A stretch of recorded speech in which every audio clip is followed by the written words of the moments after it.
તો દ્વારકામાં મેઘરાજાની ધડબડાટી બાદ ધરતીપુત્રોની હાલત દયનીય બની છે। ખેતરોમાં વરસાદી પાણી ભરાઈ જતા મગફળી, શાકભાજીને મોટા પ્રમાણમાં નુકસાન પહોંચ્યું અને દર વર્ષે પાણી ભરાવાની સમસ્યાથી હવે ખેડૂતો પરેશાન થયા છે।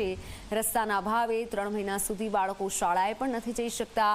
2.5 કિલોમીટરનો મુખ્ય માર્ગ સંપૂર્ણપણે પાણીમાં ગરકાવ થતા લોકોની હાલત દયનીય બની છે। આ ખેતરોની હાલત આપ જુઓ, સંપૂર્ણ પાણીમાં ગરકાવ છે ખેતરો। ખેડૂતો મુશ્કેલીમાં મુકાયા છે। ખેડૂતોને માથે હાથ દઈ રોવાનો વારો આવ્યો છે, કારણ કે મહામૂલો પાક આ રીતે બગડી ગયો છે તો બાળકો શાળાએ નથી જઈ શકતા। લગભગ 2 થી 3 મહિના સુધી આ જ પરિસ્થિતિ હોવાથી શાળાએ પણ નથી જઈ શકતા વિદ્યાર્થીઓ।